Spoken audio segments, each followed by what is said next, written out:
Ito mga kababayan, yung mga mainit na balita. Ano niya yan, Mr. Maravillas? Kalinggo-linggo ngayon, yon ang sinasabi ninyo. Paano po? Nagbabagang mga balita at pagtalakay sa mga isyu ng lipunan. Bulsa! Opinyon, banat at paglalantad sa katotohanan. Bulsa! What you see is what you get. You decide. Ito mga kababayan, yung mga mainit na balita. Ano niya yan, Mr. Maravillas? Kalinggo-linggo ngayon, yon ang sinasabi ninyo. Paano po? Ito yung mga lumalabas na mga kwento dito po sa social media. And I think magiging hot news ito pati sa mainstream media.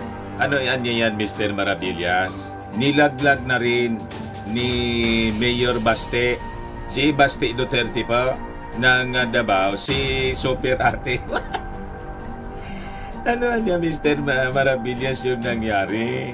Ito na nga po yung nakapagtataka. Nagkakalaglaga na po. Lumalaan niya, Mr. Maravillas, yung kontrobersya sa politika ng mga Marcoses at Duterte. Lumalala po. Di ba niya, Mr. Maravillas? Kinausap pa lang ni Baste pala. Ni Baste, si Amy Marcos. At sinabi pa nga na nagsorry sa kanya dahil sa kanyang panawagan noong linggo sa prayer rally sa Davao na tinawag ni Basting tamad at pinagre-resign yung ating Pangulong Bongbong Marcos. Oo nga po, yun nga ang kinagalit ni Baste. Kasi nagpa-presscon po si Amy Marcos, di ba? Hindi pala po nagustuhan ni Baste yung pagpa-presscon ni Amy Marcos. Ito po yung sabi ni Sebastian Baste Duterte. Facebook account niya ito, mga kababayan, 7 hours ago. Pinagpipiestahan na ng mga netizens. Sabi po ni Baste, Madam Amy, linawin ko lang kasi ginagamit mo na sa drama mo dyan sa media. Humingi ako ng tawad dahil naawa ako sa iyo, hindi dahil sa mga sinabi ko tungkol sa kapatid mo na presidente. Undangi ko gamit ana imong mga jamming, gipalampas na taka kausa, pero banha gihapon kay ka. Ano niya yun, Mr. Maravillas, na binasa mong Bisaya? Hindi ko po rin maintindihan. Yung mga Bisaya na nanonood sa atin ngayon, i-translate na lang po ninyo yung sinabi ni Baste. Yung Tagalog po naintindihan natin, pero yung Bisaya malabo po sa atin. Undangi ko gamit ana imong mga jamming, gipalampas ta ka kausa, pero banha gihapon kay ka. Ibig sabihin siguro, ginagamit mo na anya kami. Parang ginagamit na sila ng mga Duterte. Kantoan niya, pinapalampas ta ka. Pinagpapasensyahan siguro po. Pero anya ngayon, hindi na. Kaya bumanat na, mga kababayan, si Baste kay Amy Marcos.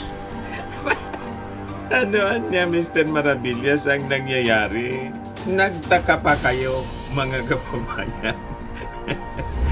But before natin na pag-usapan nito mga controversy ito, click subscribe muna po dito sa ating YouTube channel and hit the notification bell para lagi po kayong updated sa mga kaganapan dito sa ating bansa. At sa mga Marcos loyalist, I think ito na yung panahon. Nakikita na po ninyo ang mga palatandaan. May mga signos.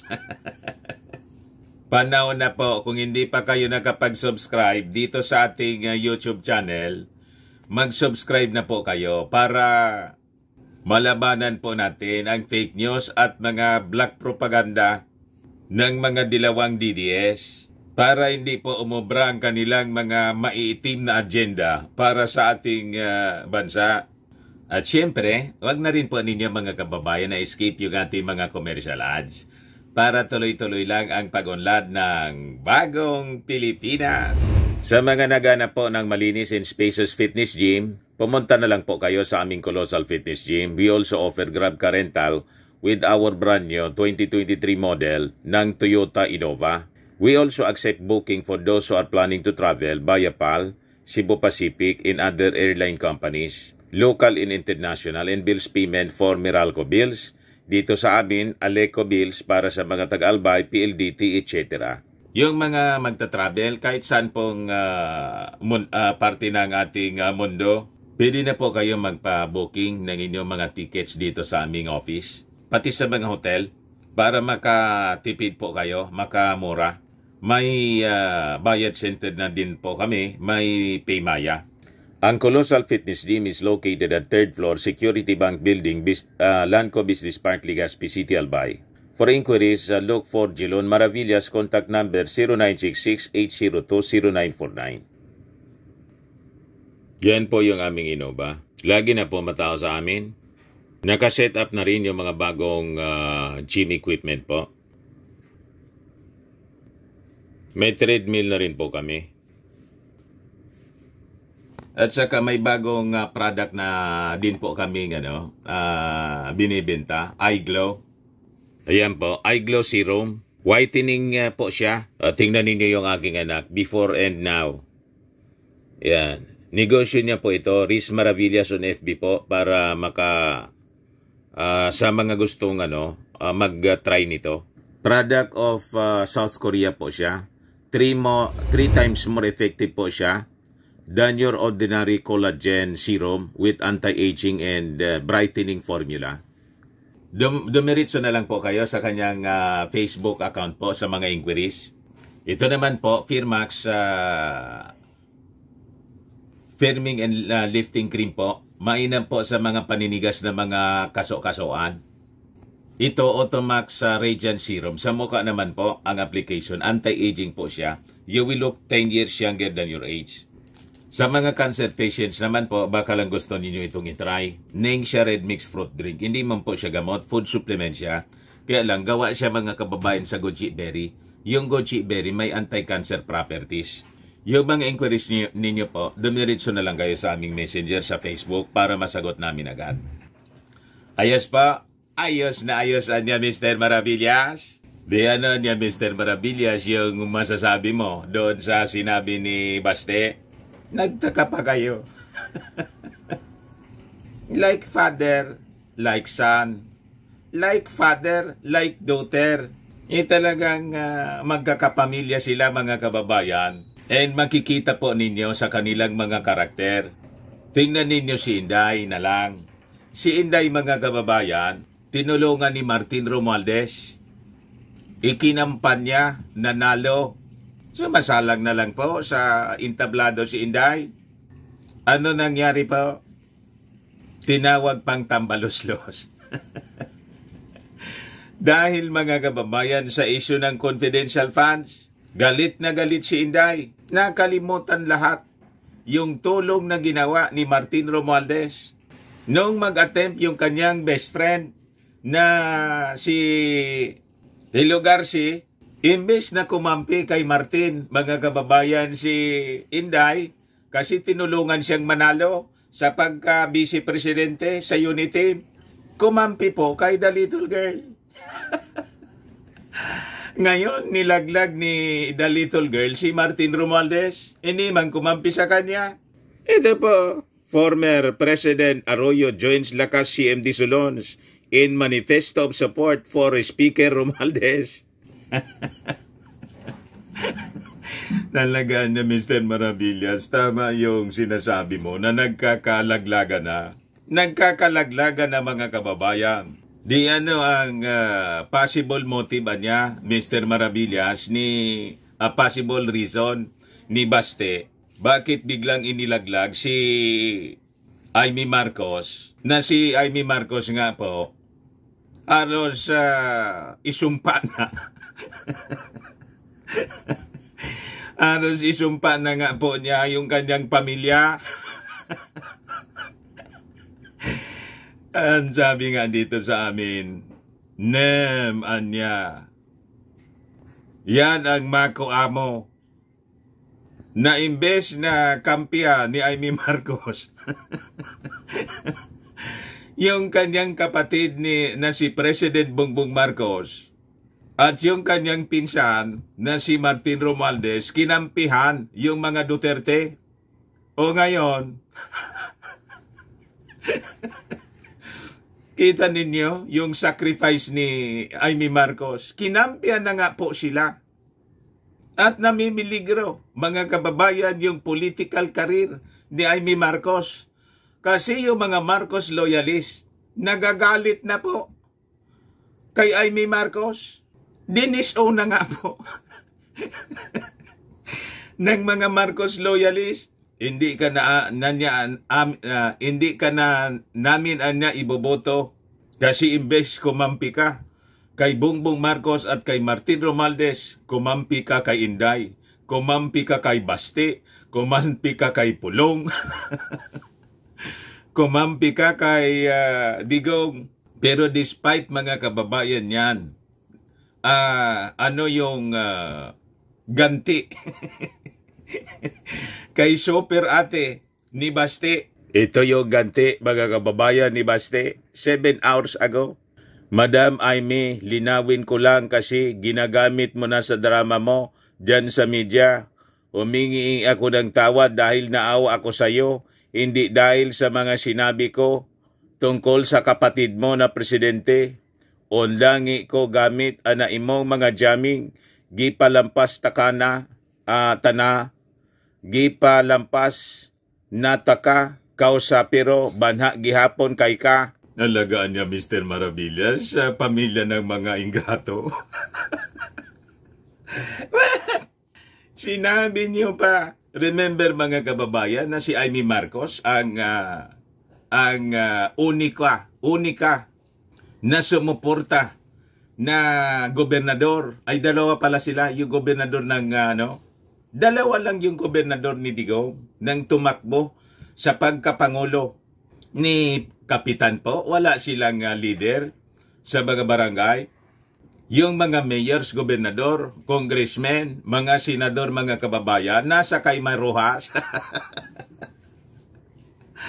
Pero nanindigan mga kababayan si Amy Marcos. Napaka-kuampo ni Amy, napaka-martir.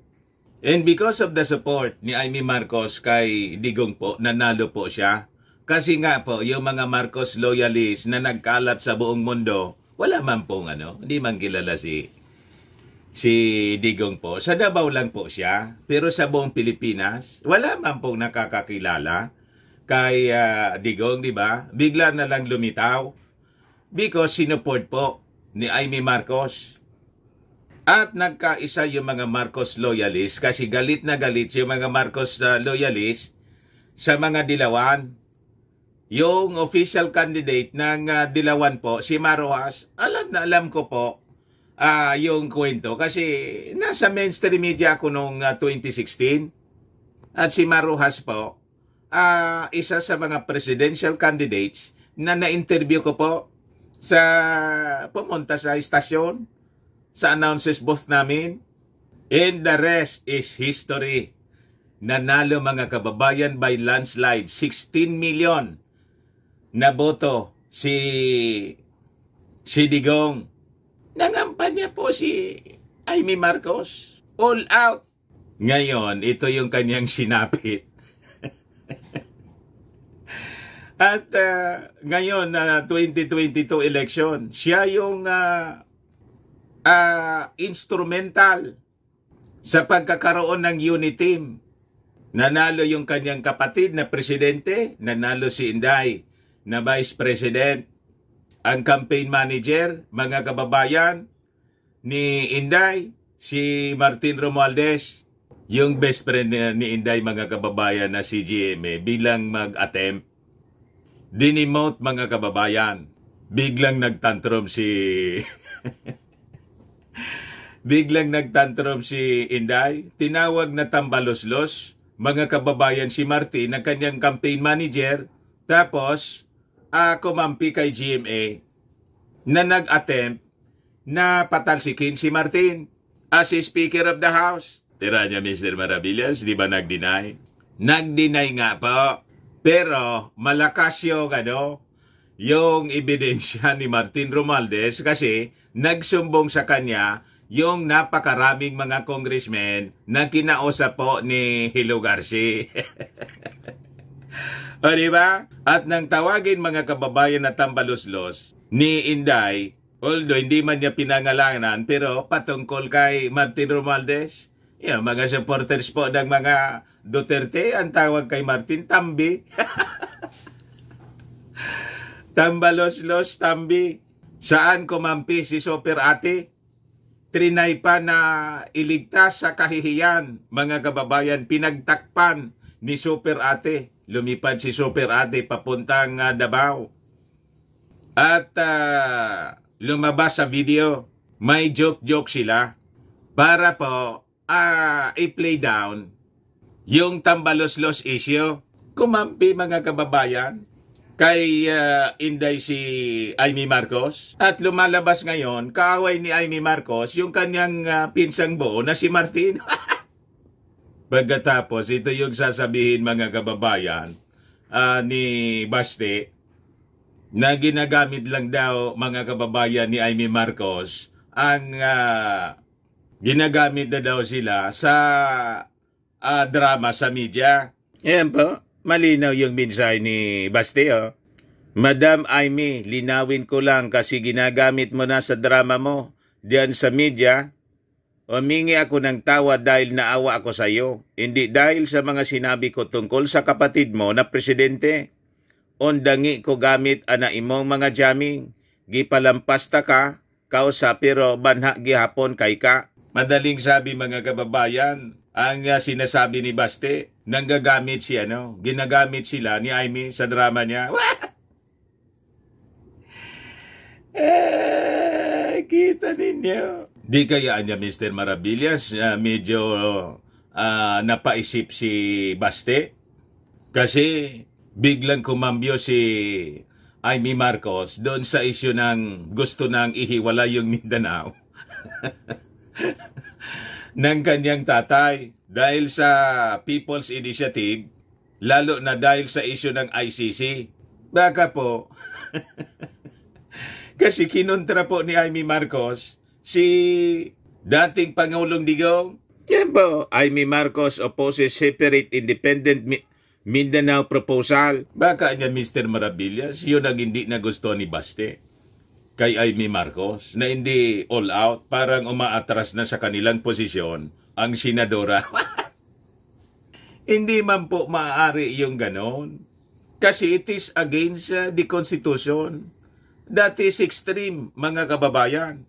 Imagine, gusto mo nang windangin po ang Pilipinas. Yung mga dating secessionist rebels nga, MILF, MNLF, nakipagkasundo na po sa gobyerno. At sila, mga kababayan, nagpalabas ng pagkontra sa proposal na Mindanao Independence.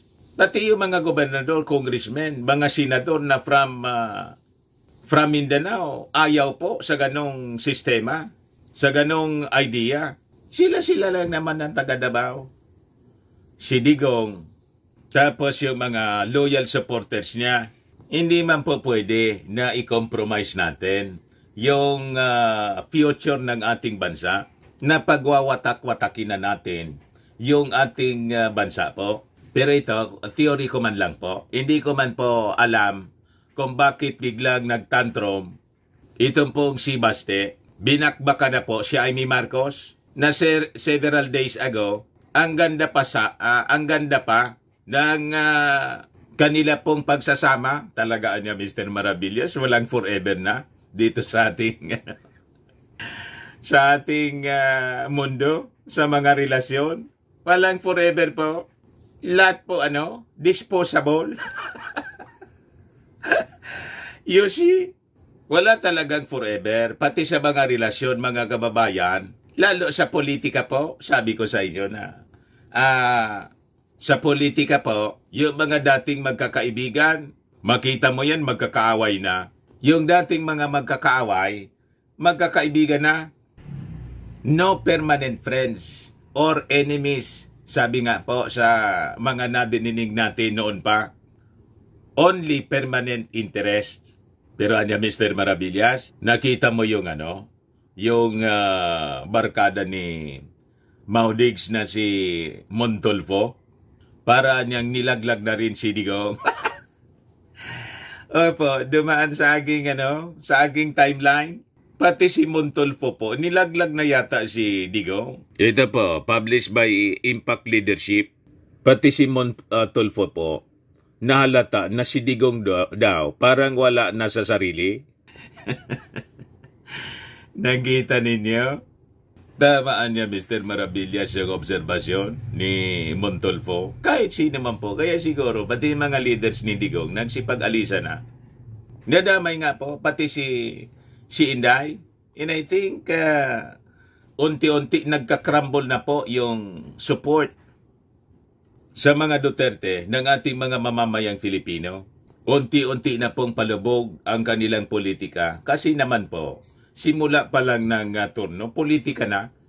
Ang iniisip nila po, yung 2028 election na po. Nalata ng mga mamamayang Filipino po. Ito yung sabi ni Montolfo. Sabi diyan, veteran journalist Ramon Tolfo believes that his friend, former President Rodrigo Duterte, should stop using fentanyl because it affects his normal brain function. Yan po. Napakinggan ko niya ang talumpati ni Digong noong linggo ng gabi sa Davao City. Parang wala nga si Digong sa sarili. Nakita ninyo? So tama yung obserbasyon ng ating Pangulong Bongbong Marcos. Sinigundahan lang po ngayon ni Montolfo. Ano sabi ni Pangulong BBM nang hingan po ng reaksyon ng media sa ambos interview before na siya lumarga papuntang Vietnam. Ito po yung report ng Philippine Daily Inquirer. Sabi rito, Marcos shots back. Ex-President Duterte takes fentanyl. I-play ko po uli para marinig ninyo. I think it's the fentanyl. Fentanyl is the strongest painkiller that you can buy. It is highly addictive and it has a very serious side effects. And PRRD has been taking the drug for a very long time now. According to Marcos, Duterte has been taking the painkiller for 5 to 6 years. Marcos said that it was bound to have some sort of effect on Duterte. After 5-6 years, that has to affect yung kaya alagay ko kaya nagkakaganyan. So, you know, I hope his doctors take better care of him than this. Hindi pinababayaan itong mga nagiging problema. So nakita ninyo mga kababayan, may pag-care pa, may concern pa po yung ating Pangulo. Dapatan niya siguro pangalagaan ang kanyang doktor, yung ating dating Pangulong Digong. Magpagamot na. Iyan niya Mr. Maravillas, parang dapat siguro buong family magpa-check up.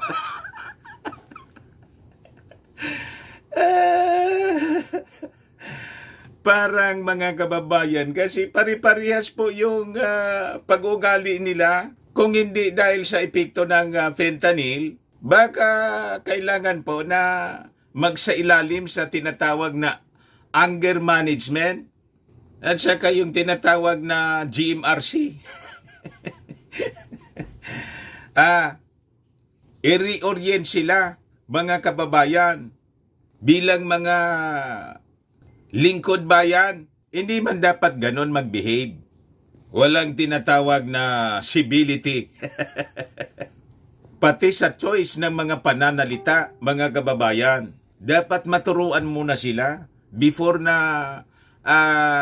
iboto sa anumang posisyon o hayaan na tumakbo sa anumang posisyon sa gobyerno. Hindi dapat ganon ang behavior ng isang lingkod bayan po. Di ano ang tingin mo niya, Mr. Maravillas, with that statement ni Baste? Wait na lang natin kung ano yung magiging reaksyon ni Super Ate. Kung patuloy pa niyang mamahalin yung pamilya Duterte, lalo na po si Inday at yung tatay nilang si Digong, na halos mga kababayan isumpa. Imagine niyo, Mr. Maravillas, yung prayer ni Super Ate doon sa GIL occasion. Iadya yung ating Pangulong Bongbong Marcos daw sa mga na Yudimon. So napapaligiran pala mga kababayan ng mga Yudimon, galit na galit kay Amy Marcos, yung mga Marcos loyalist. Tinawag si Amy Marcos na Amy Duterte. Pagkatapos ito yung sasapitin mga kababayan ni Super Ate, biglang binanatan po ni Baste. Tigilan na daw yung drama at panggagamit sa kanila. What? Pero anya, Mr. Maravillas, nakita mo yung rally ng mga makainday doon sa Liwasang Bonifacio? May nag-share po sa akin. Ito po, sinare yung report ng Impact Leadership, Inday Sara na. Sabi diyan, look, supporters of Vice President Sara Duterte gathered at Liwasang Bonifacio in Manila on Saturday, February 3 to express their support. Makita niya, Mr. Maravillas, parang yung rally na mga militant na ginagawa, nilalangaw na niya. Iwan ko nga kung bakit ganito lang mga kababayan ka-county yung pumunta doon. 32 million plus yung supporters ni Inday. Yung bumoto kay Inday po, 32 million plus. Ito na lang yata yung natira. Madaling sabihan niya, Mr. Maravillas, malamang nilaglag na rin pati si Inday ng kanyang mga supporters. Baka po na-turn off. Kasi sabi ko sa inyo, ang mga supporters po ni Inday, ang karamihan po, mga Marcos loyalist, kaya po yung boto ni Inday, 32 million plus, kasi yung 31 million na bumoto kay President Bongbong Marcos, ibinoto po si Inday. Kaya lumampas po sa 31 million na boto ng ating Pangulo, yung boto ni Inday. Yung mga solid kay Inday po, yung mga DDS talaga, hindi man po ibinoto yung ating Pangulong Bongbong Marcos. Yung ibinoto nila, yung iba si Santa Mama, si Leni Robredo, yung iba kay Isko, yung iba kay Ping Lacson. Pero yung 31 million na bumoto po sa ating Pangulo, bumoto po kay Inday, kaya sumobra sa boto ng ating Pangulo yung boto po ni Inday. Naintindihan po ninyo? Kaya ito po yung talagang solid sa kanila. Ito ang patunay. Kukunti man talaga lang po ang boto ang solid kay Inday. Para niya, Mr. Maravillas, tama talaga yung analysis mo. And this is the reason why si Inday hindi pa humihiwalay. Kasi pag nag-resign na siya at tuluyan na niyang hiniwalayan yung ating Pangulong Bongbong Marcos, yung mga Marcos loyalists totally magdi-disengage na rin. Hihiwalay na rin sa mga Duterte. Yun po ang katotohanan niyan. Pero di ba sabi ni Inday, in due time anya, hindi pa panahon. For now anya, hindi pa anya ako magre-resign. Salamat anya sa Pangulong Bongbong Marcos sa tiwala. Nakita na rin niyo? Pero anya, Mr. Maravillas, with that statement ni Baste, na binanatan na niya si Super Ate na sumusuporta sa kanila, ano anya yung posibleng mangyari? Tingin ko po, malapit nang mangyari yung total na diborsyo. Di ba? At pag nangyari yun, matutuwa yung mga Marcos loyalists. I-welcome siguro uli. Ano tingin po ninyo? Ay, mga Marcos loyalists, patatawarin ba ninyo si Super Ate? Kung halimbawa magbalik loob na at totally mag-disengage sa mga Duterte, at iso-support totally. Hindi na yung tulad ng ginagawa na ngayon na mamangka sa tulad ni Inday na mamangka sa dalawang ilog. Si Super Ate ganun din po ang ginagawa kasi daw mahal niyang pareho. Yung mga Duterte po ang hirap mahalin. You see, yung mga netizens nga po, mga kababayan, galit na galit dahil sa naging proposal ni Digong na pagwatak-watakin ng mga Filipino, yung iwala yung Mindanao. Ito po yung latest report, February 3, report ng Politico News. Sabi dyan, walang nangyari sa Pilipinas, netizens assail Rodi Duterte. Rodi Duterte's call for separation of Mindanao. Ayan po. Hindi lang mga netizens, pati si Amy Marcos, kinontra po si Digong sa isyong pag-iwalay ng Mindanao sa Pilipinas. Sabi dyan, netizens are taking a dig at former President Rodrigo Duterte for posing for a separate and independent Mindanao when he had 6 years to transform it into a progressive area. Buniltahan siya ng mga netizens po. Netizens are taking a dig at former President Digong. Mag-independent tayo sa Mindanao. Kung ganon, ako gusto ko talaga. Gusto ko na, nagsawa na ako sa kwan. Iilang presidente na kasi, walang nangyari sa Pilipinas, sabi ni Digong. Netizen said, Duterte's remark was practically an admission of his failure as president. Tama po. Siya yung first Mindanaoan president.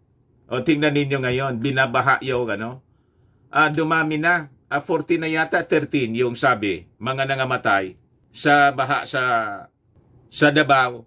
Ito po, grabe Death toll from landslides and floods triggered by torrential rain in the southern Philippines in the past week has risen to 14. Official tally showed Saturday. Kita ninyo? Kaya nagtataka yung mga taga Mindanao, bakit anya nangyari ito? Ano nangyari anya doon sa 51 billion na ibinuho sa distrito ni Pulong in 3 years? Anong pinagagamitan ng pondo? At buti pa ngayon mga kababayan, si Martin Romualdez tapos yung mga kaalyadong congressmen, agad-agad na nagpadala ng mga ayuda ng tulong po sa mga biktima ng floods. Yung mga senador, busy po sa hearing ng People's Initiative. Nag-hearing pati doon po sa Davao. Wala mang tulong na dala. What? Kaya sabi ng mga congressmen, tigilan na ninyo yan na mga ginagawa ninyong hearing. Tumulong na lang kayo. Binabaha yung Davao. So, sabi ng netizen po, this is an admission of failure ng kanyang presidency. Ano yung kanyang nagawa para paunlarin yung Mindanao? Kaya naman po, yung mga taga Mindanao, na mga political leaders po, nagpahayag ng suporta sa ating Pangulong Bongbong Marcos at ayaw din nila sa proposal ni Digong na ihiwala yung Mindanao, pati yung mga dating rebelde. Yung sabi dyan, 6 na taon ka, presidente, wala kang ginawa para sa Mindanao, nagpayaman lang kayo ng pamilya mo at kronis mo, tapos magrereklamo ka, walang nangyari sa Mindanao, edi inamin mo din, walang nangyari sa termino mo. Sabi ng isang ex-user, may sinabi pang kayo na lang ang magbasa, yan naka bold letters po, patagalin ko. Basahin niyo po ninyo. Loud. Louder. May nangyaring maganda sa Pilipinas noong panahon ni Pinoy, pero winaldas at sinira ni Digong. O kita ninyo, buti pa pala si Pinoy. At tinolerate ng madaming Pilipino, kay ayan, nagkandalitsi-litsi na, hindi lang ang Mindanao. Sabi ng isa pang netizen, dilawan din siguro ito. Sabi ng isa pa, akala ko, best president, bakit in 6-year term, wala siyang nagawa para sa mga kababayan natin sa Mindanao? Wala din naman na mangyari nung presidente siya, nabaon pa nga sa utang, yung ibang mga bansa, nakaaho na. Kita ninyo? Backfire po sa kanya yung mga sinabi niya. Kasi nga po mga kababayan, sabi ni Montulfo na best friend ni Digo, para niya, napanood ko niya, para niyang wala siya sarili si Digo. Tigilan na niya yung fentanyl. Sabi ni Montulfo, mamaya may share ako sa inyo na US report po tungkol sa fentanyl. Sabi ng isa pa, well, inamin mo din na wala kang magawa sa Pinas, nangurakot lang. O, kita ninyo na ako saan pang pangungurakot. Ilan lang po yan sa mga negative reactions ng mga netizens na nagalit po kay Digong. Nadamay na yung buong pamilya. Lalo na po si Inday. Nilangaw yung rally ni Inday sa Liwasan. Sa Liwasang Bonifacio, iilan na lang yung pumunta. Naiya siguro sa pinagagawa niya. Kasi nga po, yung mga bumoto kay Inday, kasi Unity, mga Marcos loyalists, ito man lang ang talagang mga supporters niya, ang nipis po. Yan po, napakanipis ng supporters ni Inday. I-compare niyo po mga kababayan, kahit na yung rally nila, Maisog Forum Rally, pre-rally doon sa Davao, ang layo po, sinabayan nila, gustong isabutahe. Pwede naman nilang gawin sa ibang araw, ibang pizza po. Talagang isinabay po sa Bagong Pilipinas launching. Tingnan naman po ninyo yung Bagong Pilipinas launching nung isang linggo.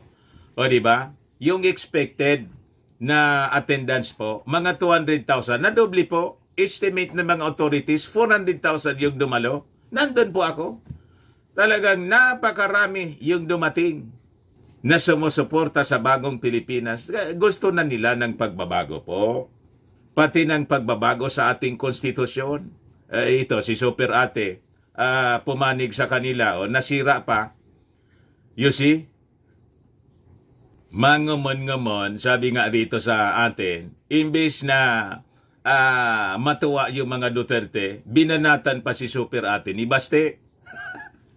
Ginagamit mo lang anya kami. Tigilan mo niya yung drama mo sa media. Maaanghang na salita. Di kaya niya Mr. Maravillas, tumira din. O ngayon, ibigay ko na sa inyo yung sabi dito sa report ng Philippine Star tungkol sa fentanyl. Ayan po. Philstar Global.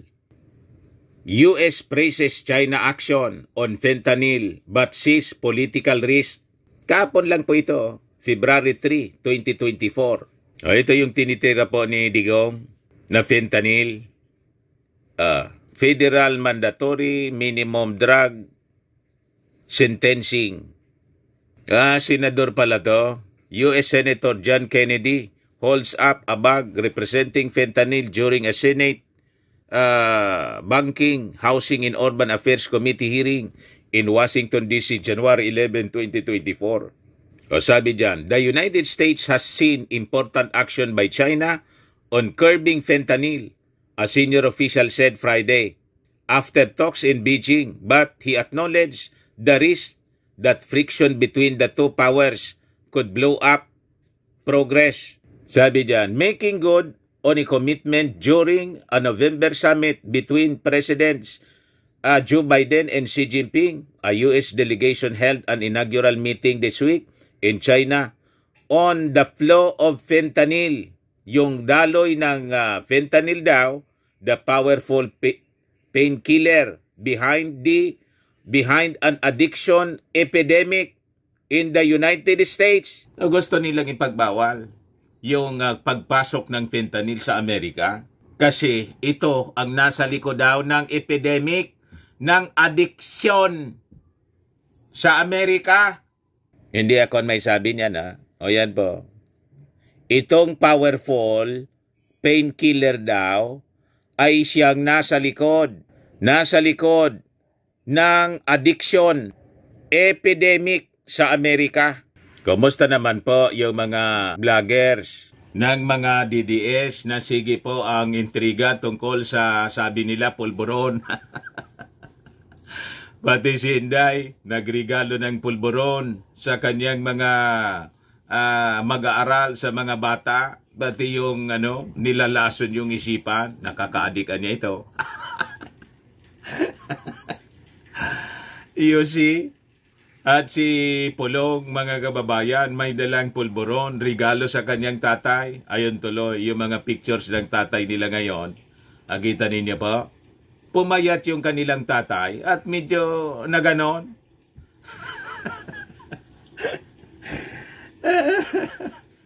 Yung ating Pangulong Bongbong Marcos, yung kanyang mukha, ginawang ngiwi. O, di ba? May mga videos po na pinapalaganap ngayon, binaviral nila para i-brand yung ating Pangulong gumagamit ng, yung ating Pangulong Bongbong Marcos po, mga kababayan, before na tumakbo sa pagkapangulo, kinol na yung challenge ng mga critics noon. 2 beses na nagpa-drug test po. Yung ating Pangulo. Ganon, mga kababayan. Tapos, tina-challenge ni Digong. Sabayan niya tayo. What? Sino ang papatol sa inyo? Nasabi po ni Montolfo na kaibigan mo na mismo para niya wala sa sarili si Digong. So sabi rito sa balita, mga kababayan, we recognize some initial steps by the PRC, said Todd Robinson, the Assistant Secretary of State dealing with narcotics po, and law enforcement referring to the People's Republic of China. Sabi diyan, China banned fentanyl export in 2019, but U.S. officials say that it is still the primary source of precursor chemicals to the synthetic opioid, which are then put together by cartels in Mexico and smuggled into the United States. You see, so malinaw po yung fentanyl. Siya po ang nasa likod ng addiction epidemic sa Amerika ngayon. Sino na niya, Mr. Maravillas, yung totoong addict? Ngayon na po yung bahala. Pero ipakita ko ulit, mga kababayan, yung sinabi ng best friend na journalist ni Digong. Sabi ni Montolfo, kailangan niya siguro tigilan na ni Digong yung paggagamit ng fentanyl. Napakinggan ko niya ang talumpati ni Digong noong linggo ng gabi sa Davao City. Parang wala nga si Digong sa sarili. Ayan ba? Pero anya talaga, martir si Super Ate. Nandyan pa rin yung support kay Digong. Although anya, biglang nilaglag si Digong sa issue ng Mindanao. That is non-negotiable kasi po. Pagdating na sa pagwindang ng ating bansa, dapat maintindihan yon, mga kababayan ni Digong. At kung yun ang naging rason kung bakit biglang bumanat si Baste, kasi kinuntara na yung kanyang tatay ni Super Ate. I think, sabi nga po sa Ecclesiastes, in everything there is a season in time under heaven. Or for everything there is a season in time. Tamang-tama, mga kababayan, linggo ngayon, Ecclesiastes 3, verse 1 to 8. For everything there is a season in a time for every matter under heaven. A time to be born and a time to die. A time to plant and a time to pluck up what is planted. A time to kill and a time to heal. A time to break down and a time to build up. A time to weep and a time to laugh. A time to mourn and a time to dance. A time to throw away stones and a time to gather stones together. A time to embrace and a time to refrain from embracing. A time to seek and a time to lose. A time to keep away, to keep and a time to throw away. A time to tear and a time to sue. A time to keep silence and a time to speak. A time to love and a time to hate. A time for war and a time for peace. Sakto niya, Mr. Maravillas. Oh, that ends, mga kababayan, our discussion ngayon. I think malinaw po ang sinabi sa Biblia. Happy Sunday po, mga kababayan. Ako po si Dante Maravillas. Bye-bye po. God bless.